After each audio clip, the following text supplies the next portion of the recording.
And do I recall right that was it bluish in color, or can you tell us anything It about? was a yeah, it was a blue. There were blue giants with white hair. So Mm. I don't know if that was his actual color because I do know that the reverse engineer technology, Tesla technology they were using was taking his energy slowly. It was like a torture.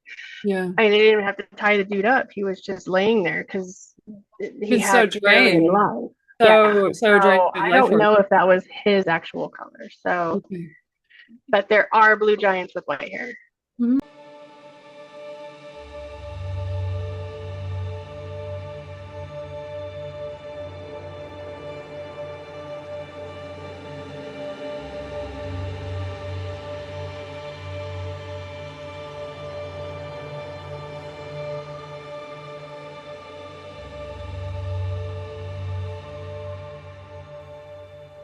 Hello, everyone, and welcome back to another episode of Starseed Speak. I'm here with a special guest today, Mary Beaver, and we are both going to be speaking live at the Super Soldier Activation Conference in Orlando coming up October 8th through 12th. So perhaps some of you will be inspired after this conversation to join us. And you can join online as well as be there live in person. So, Mary, welcome. Mary, Thank you welcome. for having me. Thank you. Yeah, well, you have quite a story, and I'm just appreciative of you taking some time today. And I would just want to read a little bit of your bio so people who maybe aren't familiar with you can kind of have an introduction to you. So, Okay. yeah, Mary is a former U.S. Army intelligence analyst with 8 years of service, known for her linguistic and cryptological expertise and real-time memory under pressure. Her experiences include memories of covert missions as an MK Delta super soldier, time spent on Mars, sounds familiar, and training on the advanced planet Terra III. Born into a Masonic Illuminati lineage, Mary's story is steeped in secrecy. Her father worked beneath Area 51, uncovering dark truths that led to his resistance against government control, an act that cost him his sanity and life shortly before 9/11. That's a lot. I'm just going to pause with that. There's a lot of story, as with my father. Likewise, a lot with your dad, which we can get into. Mary's journey is certainly one of intelligence, courage, and unyielding search for truth in a world of hidden agendas and suppressed freedom. So, again, I'm happy to speak to you today, Mary. Um, I know you have military service. Like our stories as super soldiers, so to say, are in different eras if we speak in linear terms. But so I'm so curious how you ended up in the programs, and tell us a little first about your Army service. So did that begin in 2002? No, I went to basic at the end of 2001. So I guess AIT started in 2002. And then I was in a specific program that was merging special forces groups together with females at the time, and there was just a lot going on. Yeah. Um, I was supposed to go to Fort Huachuca for my AIT, and then I got last minute orders to divert to the Linguist Academy in Monterey, California. And because they said there was like an overflow Yeah. of Oh, intel. Yeah, so 9/11 opened some interesting doors in the military. I'll just say that. At the time, I mean, a lot of new projects coming, so they were all at the time classified, and yeah. so a I lot of think a people lot didn't know new. a lot of stuff Yeah. existed. Yeah, Yeah. so I was part of that, classification, I guess, and so they wanted to know where my linguistics abilities were, and I went there, but I was really just a glorified secretary for 3 months while they found some people because my languages are unknown. Oh my goodness. So I'm going to back up just a moment to ask you more like what inspired you to join the military? Like, was there something particular going on in your life? I know you come from your dad was certainly in the military, but were other Right. family members also involved in? Yeah, my brother and sister. And brother was in the Navy, and my sister also Army, but they broke her back, and then they put a thing in her spine, which she's a tower, so she connects to different universes. So she's labeled as crazy because she's got all this channeling going through her. Your sister, is that right? Yeah. Mm-hmm. Okay. So, but yeah, my grandfather was part of on my mom's side, was part of the Dirty Dozen. Not that particular group, but other groups like it. Mhm. There's a lot of super soldiers in the past. We come from, as I'm finding out now, we come from very warring bloodlines. So we're genetically created in war.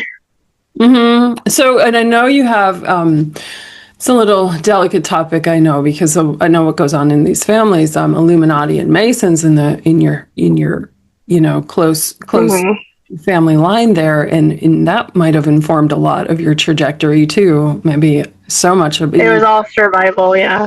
Yeah. And they had to trigger that gene. Survival gene? Is that what you mean? Yep. Yeah, survival gene.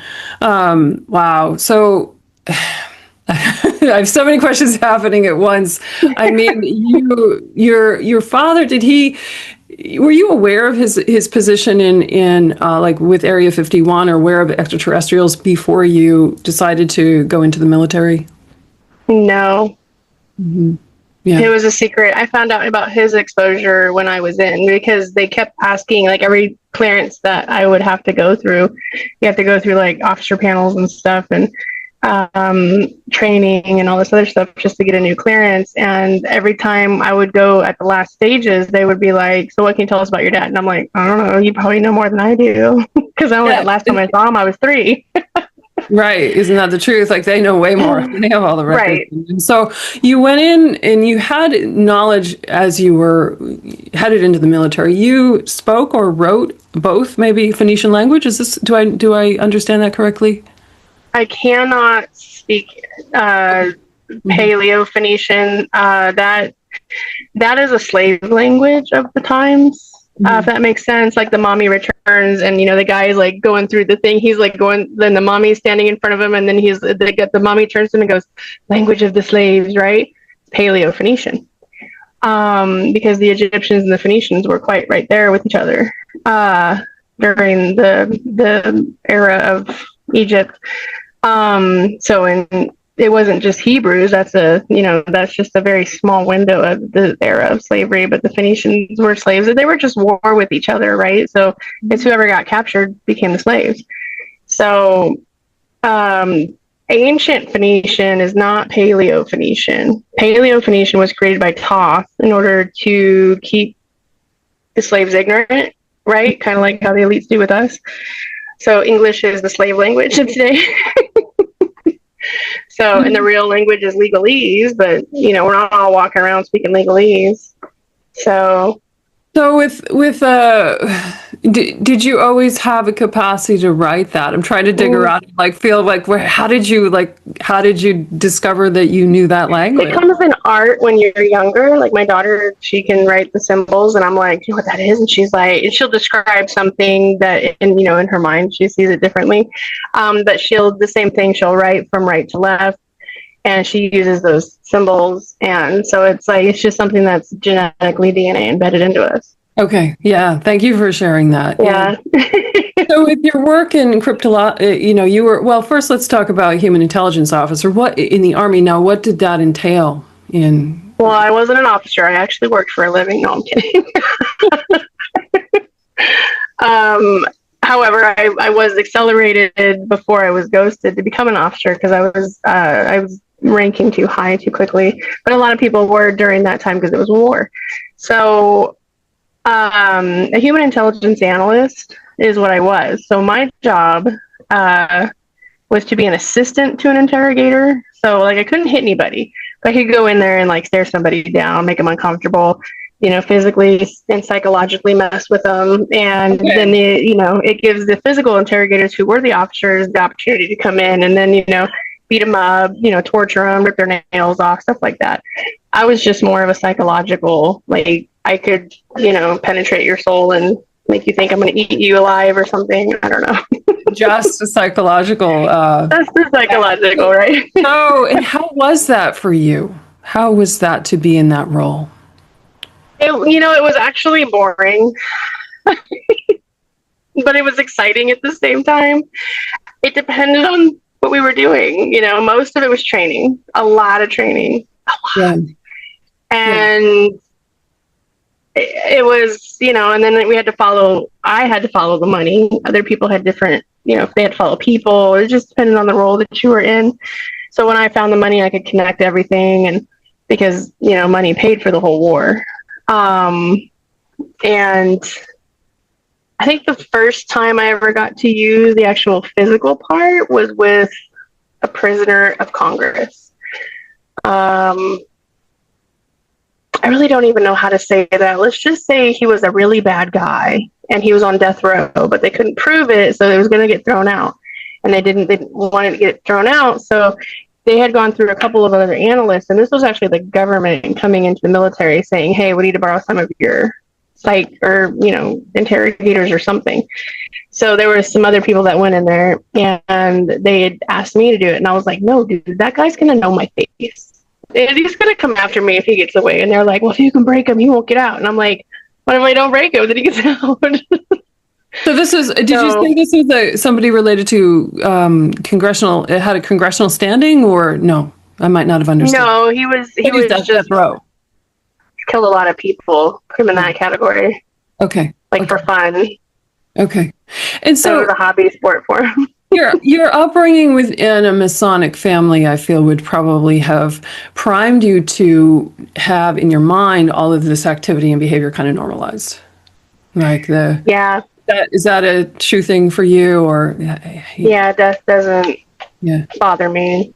Yeah. Okay. I mean, it would if it's my own children, but if anybody else, I'm like, oh, it's just a body, you guys. I've seen bodies where legs are all busted out like bones, and and that's perfectly aligned with what's kind of found desirable or built into the programming of a super soldier down the road, is to be in my understanding, my experience.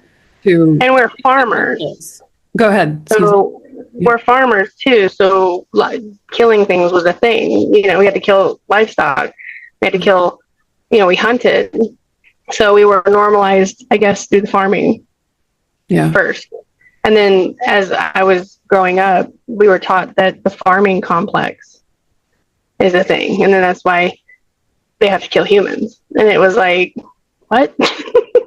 Farming humans, in a way. Farming humans, yeah. Grooming and farming complex is a real thing. Mm-hmm. Yeah. Yeah. Wow. So, and then how did this lead into, your areas of cryptological expertise, and what does that mean for the layperson? What is cryptology? Cryptology is I can read people naturally. Some people, like FBI agents or CIA agents, they have to go through training. They have to read a book, and then I can just look at you and I can decompartmentalize. I don't have to sit here and see how many times you scratch your head or you twirl your hair or you're just looking around like all obnoxious, you're someone's watching you. I just look at you and I know I can break you down. Mm-hmm. Mm-hmm. So. And were you ever decoding information from what we might call the enemy, or, sending secret messages, or decoding alternate scripts, or, numerological sequences or anything like that within your work? There was a big one. I was on one of the first wave of the Pizzagate investigation. Oh, okay. Yeah. Yeah. So there was 3 waves. There was the first wave of people that came in, and then that one guy, he was retired, military intel, but he worked for the government still or something. He was a contractor. I think he was the one that shot up the pizza place and then put a bullet in his own head. But so we were told that it was because he had a nephew or something that was taken.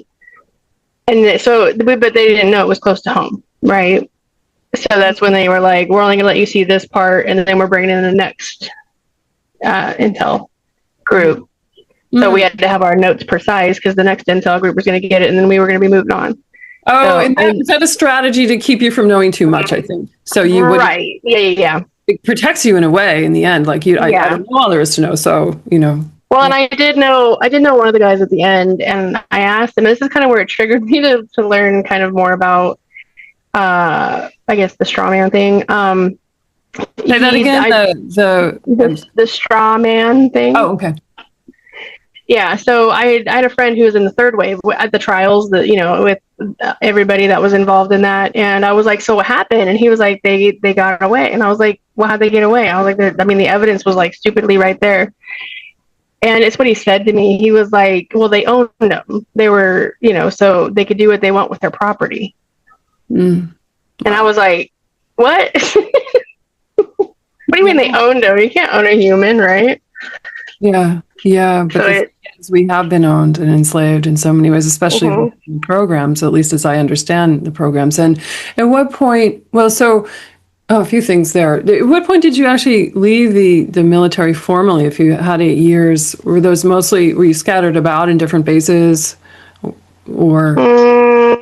No, I was ghosted in 2008, and then I was put in limbo for a year, and they waited up until my last, I guess, mission date, and then I just disappeared off the rolls. Wow, so you were just kind of dropped. Missing in action, more like, yeah. Yeah. I actually talk about it in one of my workbooks because I have my workbooks, the some MK Ultra series. This one will be under the MK Alpha and the MK Delta programming, and then I give like a brief synopsis of my military history in there. Okay, and these are available on your website, Mary? They should be. I think my web guy's putting those up. My other workbooks are on there right now. So yeah, we'll link all that below for you. So yeah, thank you. And so at what point was there any ever in your, like, let's say conventional military career, I don't know if that's really the right word, but as opposed to the SSP, we were very, very covert. Was there any interaction with extraterrestrials, or like what were you seeing in your... All the time. Okay, and did that start after a couple years, or was that kind of right off the bat, or? Everybody integrates with them. You just don't know you're doing it. Mm-hmm, mm-hmm. And were any of your assignments directly one-on-one, or you with a group of ETs, or what can you say, about that interface? Well, so the military, the active military is the occupation. So the occupation is a humanoid race, not from here. So therein lies 100% of most of the aliens you deal with. Now, if you want to talk about the ones that don't look like us, that look like aquanoids, elves, or Draconians.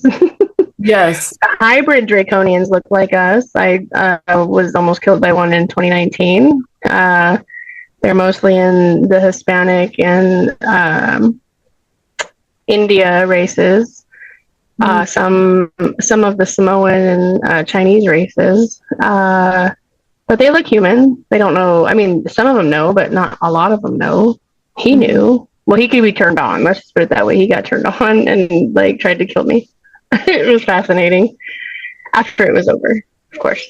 You mean this was within... He was only an alpha grade. I was a delta grade, so it wasn't really a fair fight. Can you tell us a little bit about the context of that encounter? Well, I knew the individual for about 5 years. I was a veteran advocate for veterans, and I met him through advocacy, and I helped him on some of his stuff. Later on in life, we dated a little bit, and then I, again, didn't realize, because I was in a vulnerable spot with my life, and which is weird, because normally I'm never vulnerable, but I was. And I let somebody in, didn't think about it, and ended up being an operative.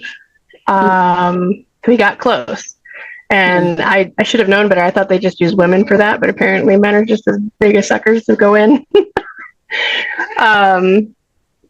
So yeah, he said he's gonna eliminate the world of me, and it was a 37-minute 911 phone call my autistic son made, and yeah. So he was threatening your life. They said, I think you said, was this 2019, and he was threatening your life? Okay. Yeah. Okay. And then we ended up in court, and what really triggered it is our court. He had an active duty JAG officer, and I'm like, wait a minute, you don't get active duty JAG unless you're in there, right? Unless you're working.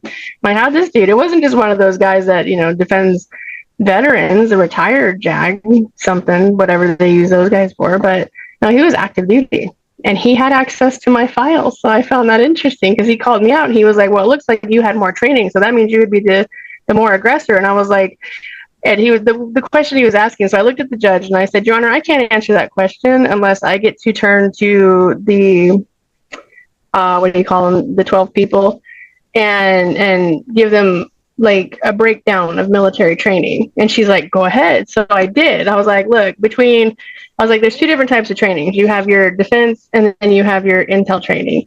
And the defendant is he was an 11 Bravo. So that was defense training. Like their job is to go in and do the dirty work, right? My job was to get in, get out, get what the military and the government needed undetected. But I was trained to remove obstacles. Mm-hmm. Because the most important thing was what you had to go get. So you have to be able to get that out. So that means there's 8 dudes in front of me, they're not going to make it, right? I don't know how, but that's where I turned on. Mm-hmm. And were you I want to understand the linear progression of all of this. At what point were you MK'd, or, when did the mind control begin for you to then perform these jobs as an operative? In the civilian world, it's just when you're attacked. When you're attacked? So, when you have to defend yourself, then you trigger. So when people black out, they're just like, dude, I don't want to go down that hole with you, or I don't want to do this, or I don't want to fight. I do have to give warnings. I'm like, please don't, because I can't control that other person that comes out. Mm-hmm, mm-hmm. So, and that's a real thing. And was some of this started for you at all in childhood? It all starts in childhood. We're all taken. Mm-hmm. Yeah. So you would have had some kind of programming, whether within the Masonic, Illuminati influence, or maybe other. The programs never leave. You're always in a fight or flight because they use you regardless. Like I was used in the soldier program, but you could have been used for medic, right? You could have been used for some kind of high level authority. Everybody gets turned on, like activated in your civilian life. You just don't have memory of it. Mm-hmm. Okay. All right. So it never goes away. Were you taken, like for me, my reference point is, being taken very early into space. Was such the situation for you as well? Right. Your knowledge? Yeah, I was 4.5, 5 when they started taking me. It seems really. My grandma just handed me over. even though that seems like shockingly young, that was my experience as well. So, I mean, did you have memory throughout, or how did recollection of these things come back for you, Mary? All your memories are in your childhood. So you'll talk about it. All these kids that like to fly planes or like to drive big trucks or shoot big guns because they've already done it. So it's easy to do it, take a child, and you take them when they're young. So when they come back and they have these weird memories, we're like, oh my gosh, their imagination is so big, so broad. Yeah. But it's not what it is. That's their experience. And they were the lucky ones that came home. Other ones had SIDS or something or died in their sleep, and they just weren't the pick of letting them come back. Totally. That was my experience at Montauk too. There were mostly children that were expendable and would be disposed, to be blunt. But for you, what are your earliest memories of SSP, like space, like busy being in space? Do you know when the earliest? My first jump was it was like the 20-year. I went to Terra III, which was a future version of this planet when it ascends, but it was in what was called the Asiatica era, which is not a good era, just so y'all know. That's what we're trying to prevent. We don't want Asiatica, because Asiatica is severe communism, and you don't have your own children. They do lab your children, and they force you to raise certain set of children, and it's bad. There was only like 1.3 million people on a big mega Earth, which holds like billions and billions and billions of people. So, and this is what you're calling the advanced Terra III planet, is that right? Terra III was us. She just grew up and she became a mega Earth. Okay. So there's a transition that's going to happen here during our time, probably about 50 to 100 years. I was told 51 years. A few years ago I was told 53, but we're coming up to 51 years now. Mm-hmm. You mean that the Earth itself that we're both on right now, conceivably, is going to grow up? Yep. Mm-hmm. What does that look like, or what do you hear about that? It's going to turn into molten lava. Okay, the whole planet will. Oh, you The said whole blow up. planet. Okay, I thought you said grow Yeah. up. Okay. Well, because she's been so harvested. Think about it. Like if you have this healthy kitten and then all of a sudden it goes outside, you don't see it for days, and it comes back and it's all got ticks all over it, right? It's being sucked life out of it. And so you got to take it to the vet. You got to get these ticks off. You got to, put some either a blood transfusion or some kind of nutrient back into this animal. Well, that's where the Earth is at. She's been harvested pretty much to death, so she can't do like a natural ascension with life on it. She's gonna have to turn back into what's called like what's the word for it? Like a rebirth for her. But so how planets are born is they're born with everything's hot because you've got energies, lakes of energies coming in from all over the universe just to make a planet. And then when it turns into a physical consciousness, that's usually in the form of molten lava. And then when it cools, it takes another 50 years. So the birthing of a planet is amazing. I do have memories of those because that's what they used to harvest. After my second and third jump is what we would have to like protect is these mineral planets, the new ones, brand new baby planets that didn't have life on them. Mm-hmm. They didn't even have a chance to have life on them. So was that within our solar system, beyond our solar system, or? It's beyond. There's a lot of galaxies out there. Yeah. My favorite one was Pegasus galaxy. That's where all the fairies and the elves and all those majestic creatures really come from. Okay. So back to Terra III. I mean, what was do you remember being trained and what that was like for you? Yeah, you're just there for mostly Imperial reactions. You're considered a higher level officer in the SSP. So we would, I guess, be bodyguards for other royals or Imperials, celestial Imperials. Okay. So, and this was within what we call the, super soldier capacity at that point. So, and you're protecting, I would say protecting assets. Is that correct? Yeah, planets and royals and Imperials. Imperials are higher than royals. Yeah, I had these yes. So that's interesting. That rings a bell for me with the Draco, and I was owned by the Draco and the Kuiper Belt and protecting Draco assets at the time, which had to do with the galactic slave trade, and they owned a portal and a big slave trade hub out there at the time I was there. So bringing it back around, though, to your missions, landed you on Mars at some point. Is that correct? Do I understand your story involves Mars? Oh, no, Mars, I lived on there. I was royal to the Mars. And then the last moment that I was there was the invasion that ended it. Just blew everything up. We saw the balls of fire coming out. They were really just weapons of mass destruction. They weren't balls of fire. But coming through the atmosphere, they turned into balls of fire.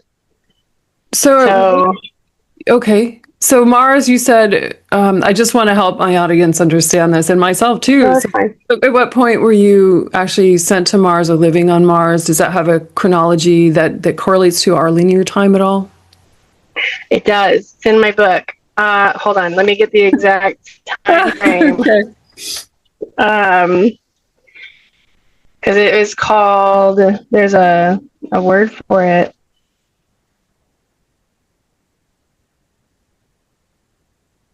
Hold on, sorry about that. So it's called Project Red Sentinels. And the invasion happened 300,000 Martian years ago. Martian years, not Earth years. Yeah. Yeah. And they have a different timeline than we do. Yes. And time, the concept of time dissolves as soon as we leave Earth's orbit. I mean, that's my experience of it. So in Earth... Kind of, but not really. There's different levels of time. Era is a time. It's 25,000 years. Mm-hmm. So that's why I tell people when you're doing your timelines, make sure you see what era you're in, because we repeat ourselves down here in this loop. Like 2012, the movie. Yeah. That event actually happened in 2012 BC. So feedback, going around and around. So you would, right? Mars would have been, I mean, I'm sure your experiences then on Mars would have been very different. And who was the human military involved then, or was this predating all of that military involvement? Um, no, I wasn't at Mars in the Super Soldier program. No, I was in other planets. My experience on Mars was a civilian. I was one of the Hyde royal families, and I was only a few years old. I was just a child. Oh, okay. Thank you. That helps me. Yeah. Because of course my frame of reference is as a, what I call Delta combat slave. Super soldier Right. programs on Mars. So this is a little bit different, quite different from that. Thank you for Right.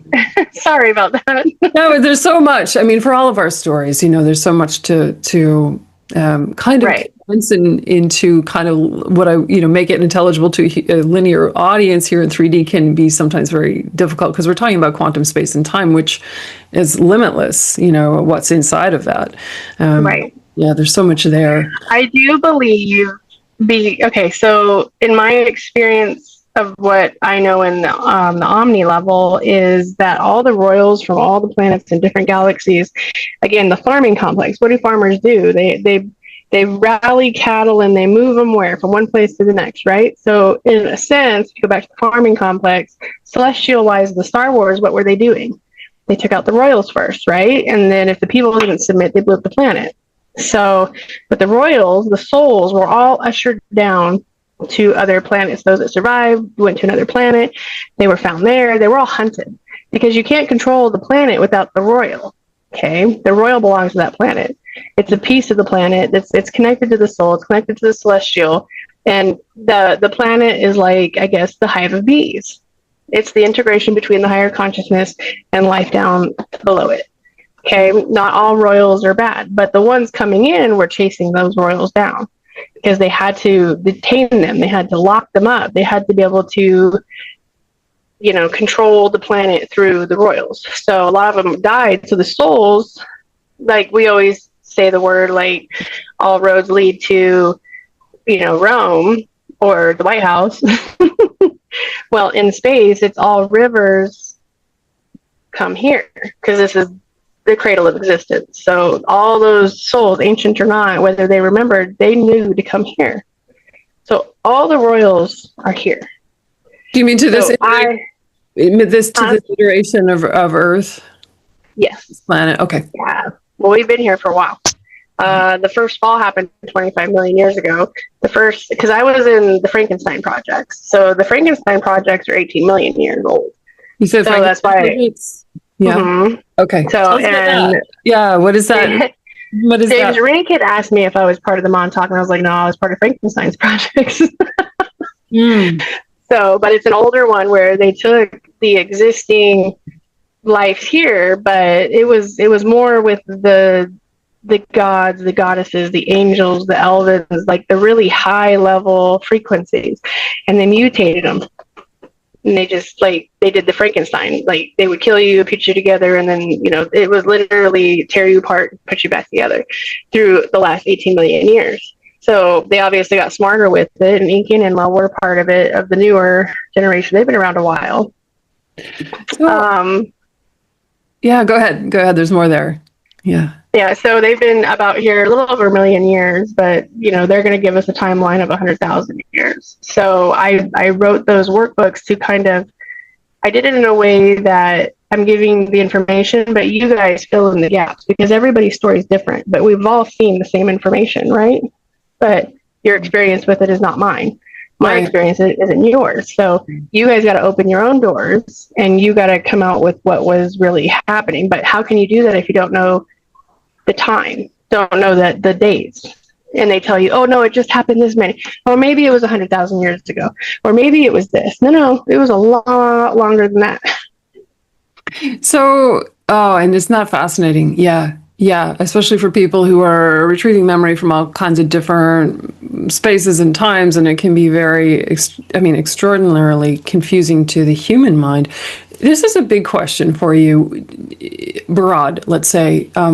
Where do you sense, or if you do, the beginning and end of this sort of totalitarian, the Imperials and the peasants and the slaves, like where did that whole paradigm start? Do you have a sense of that at all?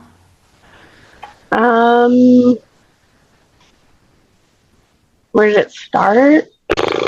Like, It's kind of a good salient question and a challenging one, I think. Yeah. almost a trillion years ago, but not here. Mm-hmm. Not on Earth. It started on the planets outside of us. So Pluto was the first one to be taken out. It's not a planet and it's not a star. Mm-hmm. I'm going to let you guys figure that out in my book. But it's important that it was the first one. And it'll tell you everything that happened after that, like without telling you. So every planet in between, all the 9 planets, were infiltrated after that. That one is the key. Pluto's the key. That's why they keep discrediting it, because it's the key to this whole thing. And it's like a little Pluto out there. Nothing to see here. Yeah. So nothing to see here. It's just a dog. It's cute. It's just gonna go fetch. Don't worry. At what point did you discover that, or how did you connect the dots there? Was that? It's in our minds. It's always there. Remember, you're a spirit. You're a soul. You're eternal. Your body, on the other hand, is different, right? Those are the experiences. Yeah. So, and the whole brain wiping really isn't a brain wipe. It's a new body. So unless you're jumping into the body that had already existed before, which we've seen those, right? The ones that are underground and still breathing, but nobody's in them. Yeah, those are immortal bodies. Yeah, definitely. So, yeah. So your SSP experiences or space experiences, there's so much to this, began in childhood, never really ended, but the military your 8 years of service would have exacerbated that and really put you into the thick of things. Am I understanding that correctly, Mary? Yeah. Well, it puts all of us into it. There's people that they have some weird memories just going to work, and then they don't remember what they did. They're like, I don't know what I did today, but they could have left and been gone 3 days and came home, but it's so tight knit. That's why they want you to live close to base. So even if you live off base, they can send somebody to go like blank out your wife and children to make it to where they didn't know you were gone. Mm-hmm. Mm-hmm. So everybody's on the same page. So I'm hearing a lot about the paradigm of conquest, domination, and separation. And, do you see in your future vision at like an end to any of this, or how, what do you see moving forward for us? I know you said the Earth would explode in about 51 years. Is that right? Oh, no, it doesn't explode. It just turns into molten lava. And then So it's not going to blow up. It's just going to be volcanoes everywhere. It'll be in the Bible, the lake of fire, which how do you get a lake of fire if we're all in the lake? Mm-hmm. Well, yeah. So is there a paradigm shift happening at all, or not to your knowledge, really? Yeah, it is. Since 2012, the people who are dying are not being buried. I'm sure some of you guys have seen that with the whistleblower who's going around. No, the bodies aren't in there. They're being taken. So there's 1,000 new worlds just like this one, because we've been in a prison planet for a while, and that's done. That contract is over. There's no more. So the people who run that contract aren't happy with it. They don't want to go to the new 1,000 worlds, because they like control of one, and now they all get a contract to control 1,000. Mm-hmm. So you mentioned the people who created the contract. Who are they? They. Do you have a sense of that? They're mostly the fallen angels, a lot of higher beings. They're the guardians, the elders, all the secret societies, the immortals. I don't know if it's the Mortal 7, but there are other immortals. They all have something to do with it. Yeah. Yeah, but they're not good or bad. I think that's what I've learned on this journey, is discovering that they're actually not bad. They're not going to do anything we don't want them to do. Because so a lot of it is predicated on our own. Would you say us being willing to be enslaved in a way, unconsciously, or like complicit? Well, think about it. You have the most narcissistic people running this world right now. How does the narcissist control the population, right? I mean, China, Korea, they're all, millions of people in slavery, knowingly. And they're like, it's okay. Do you think there is a secret soul mission for you inside of all of this, Mary? Like, what do you see as when you look at even just the trajectory of this incarnation? Of course, we could include other incarnations and iterations of your soul. How do you make meaning of that with the big picture? You know, like, hey, why did I, Mary, come in to do all this? Do you have a sense of that? I do. So I'm from the seventh layer level of heaven. Jesus was too. So we're just here. We're the messengers. We just tell the message, and if you don't follow it, then there could be a flood. There could be like doom and gloom. There could be an alien invasion where they're going to pick you up. The last time I was here was right before Atlantis fell. So, and the times that I was supposed to be born in between, they knew. Like, they could feel the energies because they had the old wisdoms, the mystics, and the witches that could feel the high powers coming in. I'm not like the highest, but I mean, you got level 8. I call those like the big brother snitches, right? Because we come down here and we're like, everybody, we all got to get together and be friends and kumbaya, and let's just get back on track. And and then when we fail, the 8th level angel comes down, and then he goes up and he's telling, right? We get told on. So it's like, didn't give me time, right? I didn't get the message out fully. But it just depends on what kind of technology there is. So, and then the covenant of 9, that's free will. So or divine will, sorry. When free will gets out of hand, divine will comes down here and has to fix it. So that's why I tell people, I'm like, don't ask for God to come down here and fix it, because he's going to send his angels, and that usually means it's a mercy, so we're all going to die. Oh, wow, that sounds intense. So Yeah. Wow. Oh, there's still so many things here. There's a few, I want to ask you about the giant. I know you saw a giant at some point. I don't remember where it was. Area 54. Area 54, and tell us about it. Where is that, in Cali, or where is Area 54? It is in California. It's an underground base underneath LA and San Diego. It's huge. Okay. Yeah. And do I recall right that was it bluish in color, or can you tell us anything about it? It was a blue. There were blue giants with white hair. So I don't know if that was his actual color, because I do know that the reverse engineer technology, Tesla technology they were using, was taking his energy slowly. It was like a torture. Yeah. I mean, they didn't even have to tie the dude up. He was just laying there because he had so drained. life. So I don't know if that was his actual color. So, okay. But there are blue giants with white hair. Mm-hmm. I've been shown many psychic visions of giants under the ice in Antarctica, and similarly, some of them being a bit trapped and drained in a similar way. I don't know if that correlates at all to what you saw, but do you have a sense of where the giant was from originally, or any sense of? They didn't say where it was from. They just had a group of us see how close we could get to it without, I guess, our noses bleeding in our ears. Mm-hmm, mm-hmm. Because the frequency. That's funny. It makes my nose itch thinking about it. Well, is that because the frequency of the giant would have been maybe higher, or higher vibration, different density, and so being around it would cause human biology to act in unusual ways, I think. Right. Well, and again, the Bible kind of tells you this stuff, because all the books were done in their era, right? So those were their experiences. So the one where it said where God came down and smited his wrath and people started dying, I mean, what does that mean? God was here, so that means we fell when the angels fell into a different dimension, a lower dimension. So now we can no longer go to the heavens because they're too high of a frequency. What do you do when you put an apple in front of a frequency generator? It can explode. We're no different. We get too close to something that's, vibrating on celestial max, and we blow up. Yeah.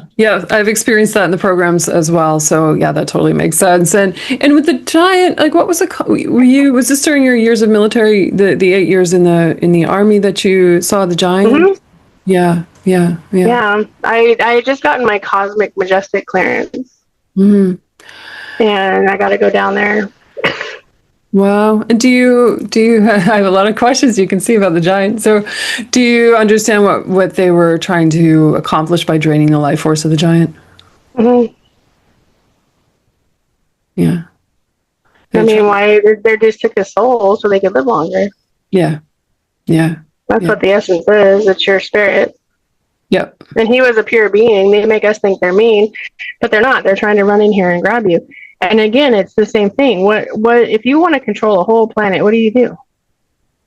Mm. Take away their food. Food is a weapon. Mm-hmm. That's so true. I mean, it's definitely, yeah. I mean, I sometimes say the spiritual war on this planet is fought through the air, the food, and the water. Yeah. Yeah. Wow. Thank you for sharing about the giant. That's pretty extraordinary. And, you mentioned Area 51, which, makes me think of your dad, or excuse me, Area 54, your father in Area 51. Do you have a sense of what he was doing in Area 51 himself? Did he ever speak to you about that, or do you ever? He didn't speak to me, but my mom has some memories of it. He was building the train that went from Area 51 to Alaska. Okay. He was a military engineer. Okay.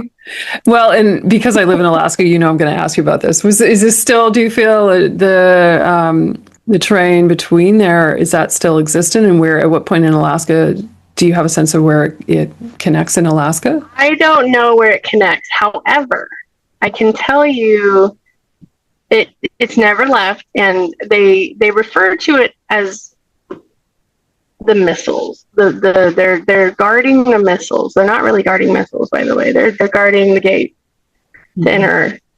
Mm-hmm. Mm-hmm. Mm-hmm. Mm-hmm. Mm-hmm. So if you look up where the missiles are at, you'll know where it is.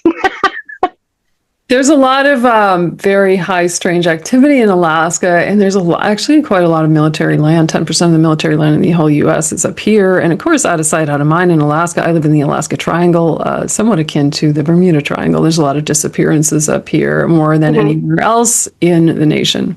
So there's a lot of weirdness. Yeah, thank you for speaking to that. And I've also heard you mention space arks.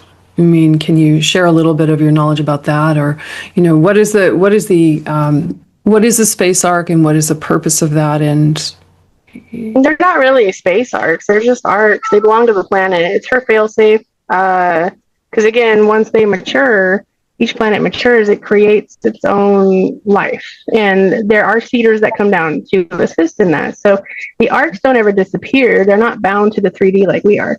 Mm-hmm. So they can turn into a rock, a tree, a boulder, a mountain. And that's why when you hear Dr. Sala talking about them, there's like a bunch of them popping up just out of nowhere. It was because it's almost time, mm-hmm. right? Those who are going to be, I guess, saved for the reseeding, they will be taken to those the ships. They're not boats, the ships. But they're for the planet. Mm-hmm. Now, when I called the general, or actually when the general called me during that whole thing that I've been doing, I told them and I gave them the offer because he thought I was like giving them a demand letter. I was like, no. I was like, this is just an offer. Y'all get to leave, but you got to leave, right? Just putting it bluntly. And at first he was like really all general, like rah, rah, rah, rah, rah. What do you want? And I'm like, well, it's not what I want. It's what everybody else wants. But you guys got to go. I was like, there's invader races here. There's the occupation here. And you guys can't be here. You don't belong here. And the Earth cannot sustain your negative frequencies anymore because you don't match with her. So we're all going to die or we're all going to go home. Mm. So just to clarify, you mentioned a general. Is that in related to the space programs or somebody, human Earth military or both? It was one of Trump's generals, the Air Force. Yeah. Okay. Yeah. Because Trump got my dynastic books. So. Okay. Yeah. So do you feel like, you're saying the arcs are activated, is this by the elevation and expansion of human consciousness? Is that what's helping them to? No. Okay. No, it has nothing to do with us. It has everything to do with the planet. Okay. The planet itself, the living planet. The planet's activating them. Yeah. Okay. Into what end? What?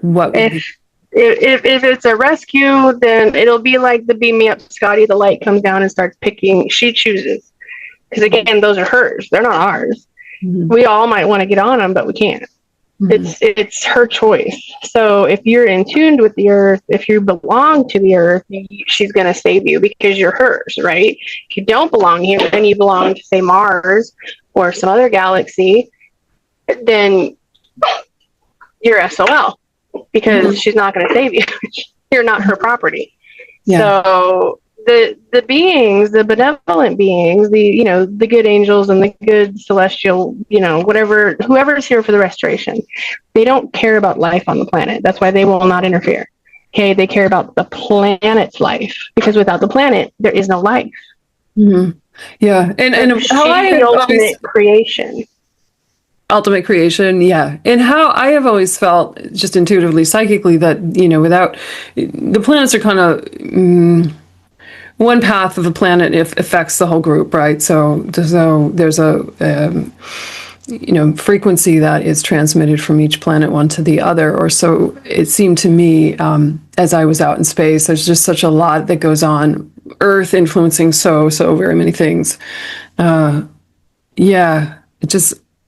I have trouble articulating that. There's so much going on. But thank you for speaking to all these things. And you'd also mentioned activation of a portal underground. Am I remembering that right from your testimony? There's a lot of them. Yeah, there are. So they're usually in caves, or the one north and the one south of our poles that go inner Earth. Those are layered with a particular type of gold. I can't remember what type of gold it's called, but I know one of the guys. Okay, hold on. I know one of the guys that owns it. I talk to him every now and then. His family has been in charge of it for a long time. Owning a portal? You mean at the inner Earth entrance? Okay. Yeah. So, but the military is not going to allow people just to go in and out anymore. But yeah, all the stargates, and I mean, you can create portals once you start ascending upward. I think it begs the question a little bit of how does a family own a portal if it's sort of you can. They're called gatekeepers. Gatekeepers, yeah. Gatekeepers, yeah. And those revolve somewhat. They're not. Yeah, they have to be a certain bloodline, because, let's say your job is to run a ship. Your job is not to open the gate. Mm-hmm. Okay. So your DNA is infused to something else, whereas the gatekeepers, the real ones, not the Illuminati ones that think that they own the gates, they use the real bloodline families. So they can do it through coercion. That's when they come up to you as like a business person, and they're like, oh, you've got such great talent. You're so blah, blah, blah. And they feed you all the garbage, right? And because we don't know any better, we're like, oh, really? Okay, cool. Right. All right. What do you want me to do? Because you think you're special. You are special, but they put you so low on the totem pole. Nobody down here thinks they're special, but we know we have a mission, right? We know we got to do something. And it's like, how do I break into that? And here these guys come, because now they can feel you kind of vibrating, and they're like, oh, we got to put that one back in its place. And if they can't put you back in your place, then they try to use you. Well, you've got some great talents. Let's go. Well, you want to try this out? Oh my God, look what you did. That's amazing. We couldn't get anybody for years. I'm just saying that because that's what they did to me. They made you feel like the most important person on the planet. The most important person on the planet until you. So what are you finding in your book? Do you have something for us?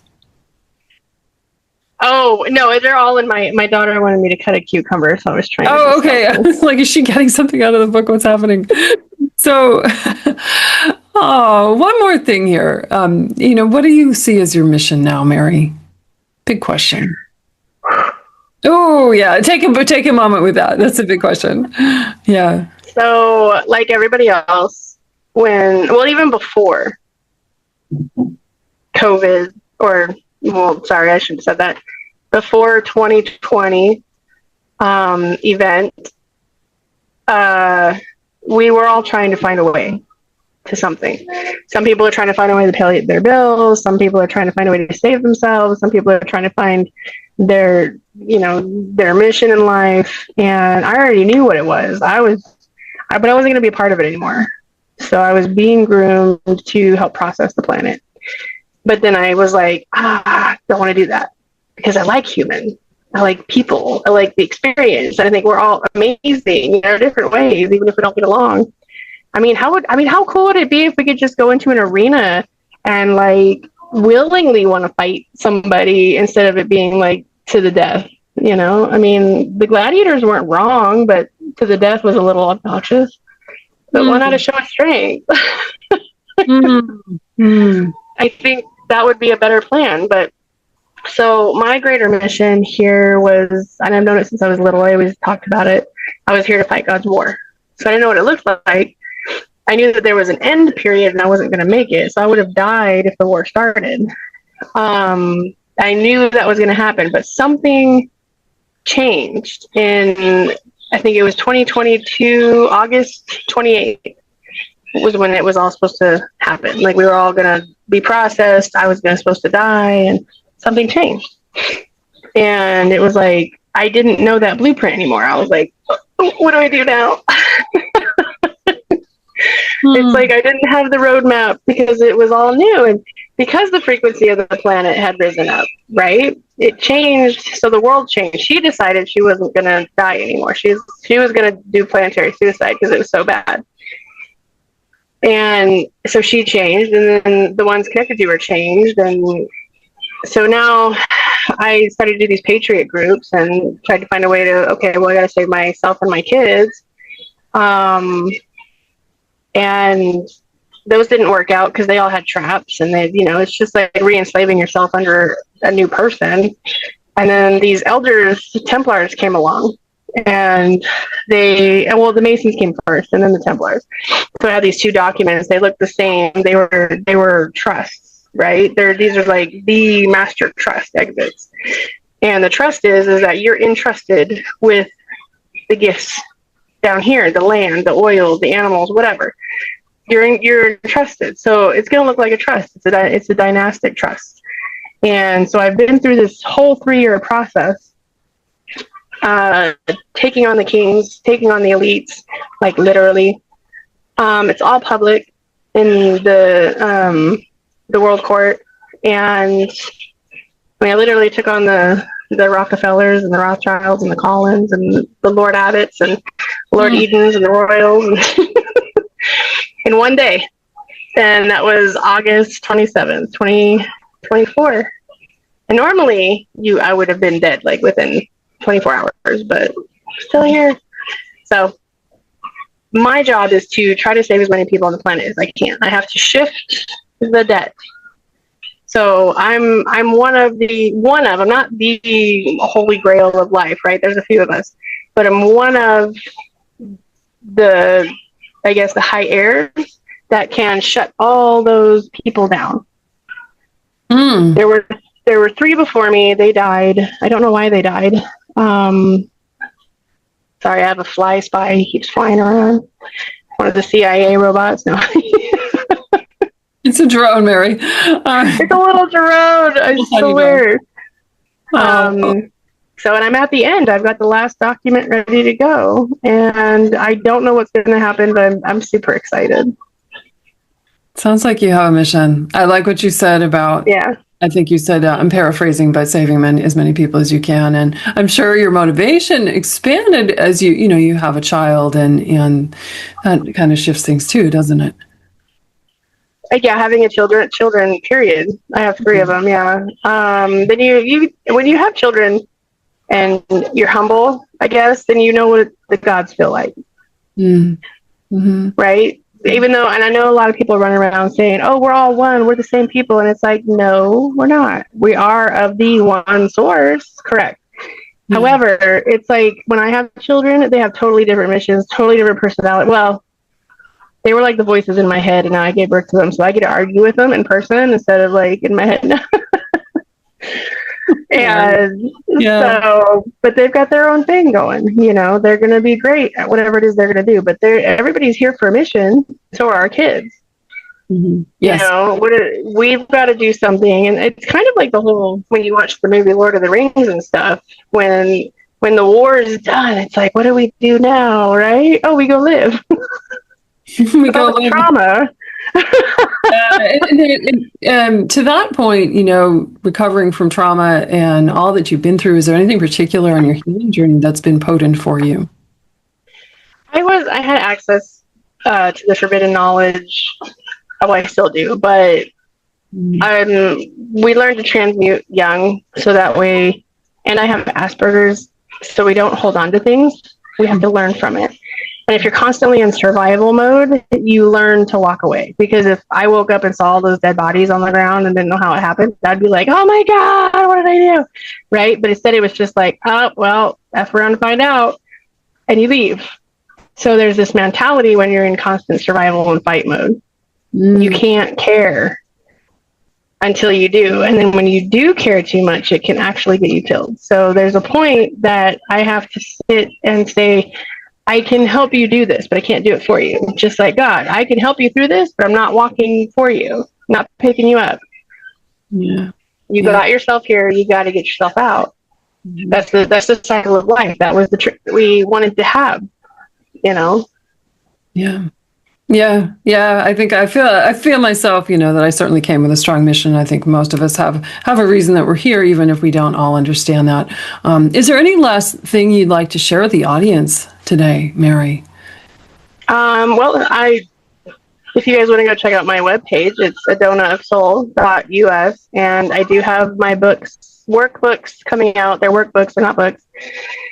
And they are designed to help you deprogram without injury. So I've had 2 brain aneurysms, so don't try to fight through those. Be careful, because your brain is still very tender. It's so true. So true. Okay. So helping people deprogram, I think, is also part of what you... Right. Yeah. Thank you so much. That was part of it happened to me. So it's like, how do you help billions of people? Yeah. Thank you for your contribution. And I'm looking forward to seeing you also in Orlando. And again, you can join both of us there live or online. The link for that is below. I'm also linking Mary's website below. And if you want to experience pretty profound, transformative one-on-one work with me, those links are below for readings, healing sessions, galactic attunements, coaching, and inner child integration, and so much more. Thank you all for visiting Rebecca Rose Sirius Blue with Mary Beaver. Thanks again, Mary. Thank you.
Just to mention this briefly, I have a mother and father from a previous lifetime, Indigenous mother and father, and I just call them simply mother and father.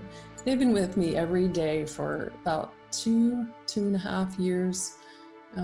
They were my parents from a previous lifetime with the Crow people, and they've helped me heal so much. They've done soul retrieval work for me. They helped me journey to get parts back.